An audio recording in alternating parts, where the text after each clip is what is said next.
This portion is brought to you by Mercury Drug, nakasisiguro gamot ay laging bago.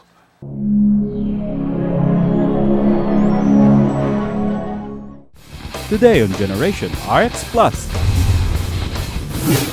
Heart attack usually happens to the middle-aged or elderly people. But did you know that it can also happen to anyone, regardless of age, even to kids? Learn more about this heart attack in kids in our Ask the Experts. Exercise all those fats away and train hard for a more healthy body in this perfect place for you to get fit. Find out more about the ultimate fitness gym in My Sports Hub. And meet a Filipina who's one of the top 10 players in Asia and probably the world. Meet top Pinay champion Marian Cappadocia in Secrets of Your Sport Hero. All these and more on Generation RX Plus. Every time we talk about heart attack, we usually associate it to individuals 40 years old and above. Now, this may come as a surprise to you because heart attack can happen to anyone at any time, at any given age, including children. If that caught your attention, we would like to invite you to stay tuned in for the rest of the show. Good morning, this is your host, Dr. Sept Katapang, and you are watching Generation RX Plus.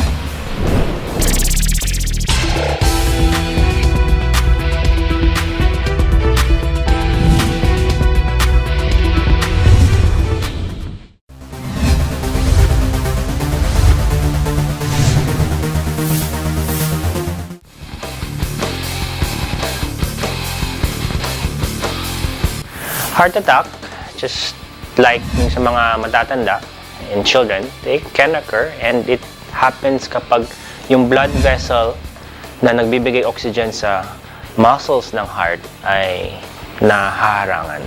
And therefore, nauubos na yung oxygen yung muscles na namamatay and then causes your heart to stop. But it doesn't happen much in children, very, very rare. Yung mga bata na to, they were born with a heart disease, congenital heart disease. Children who can get a heart attack normally result from an illness called Kawasaki disease. It's just basically fever with a few other features in the face. Parang sore eyes ang mata, namumula yung labi at saka dila. You have some rashes, some little edema, namaman siyang kamay at paa. Kawasaki, we don't know why or how it occurs. And the only good thing about it, alam natin paano gamutin. Pag nagagamot ng maayos, yung risk for heart disease resulting from Kawasaki is lowered from 25%, magiging 5% na lang. And that 5% would be yung blood vessels ng puso, the coronary arteries, can get bigger than normal. And when that happens, the flow slows down. And when flow slows down, the blood starts to clot. And mamumuo yung dugo sa loob ng coronaries, it will block the oxygen giving to the heart, and that will lead to a heart attack in a young child or a young adult. Mostly years after magkaroon ng Kawasaki. Sino ba bang pwede?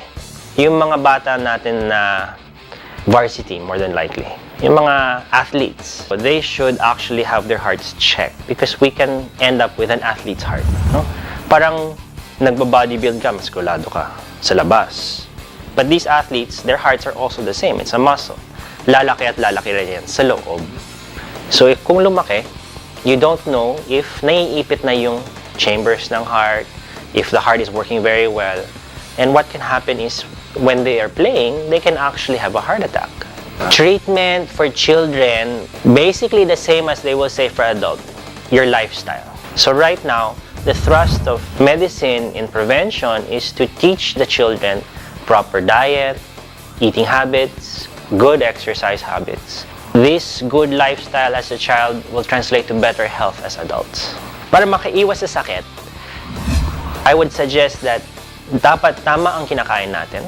Dapat mas maraming gulay, fruits, and dapat we should be exercising every day. Teach our children to exercise and play. Huwag masyadong stress. Tapos, best is also not to have any vices. So smoking is one of the biggest yung masama. Right? So if you learn not to smoke, you eat well, you exercise well, then your future will be better.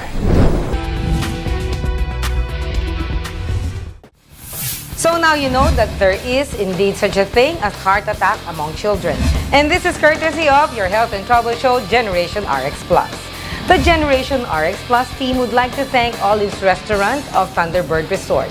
And I would personally like to thank Metathion for my whitening care, Evening Primrose Oil with Fish Oil, my midlife partner, Make Me Blush for my hair and nail care, Color Collection Cosmetics by Tupperware Brands for my makeup, and Move Young, Look Young, and Feel Young, and discover the new youth with High C from Fine. Again, we here at Generation RX remind you to live well so you can play well.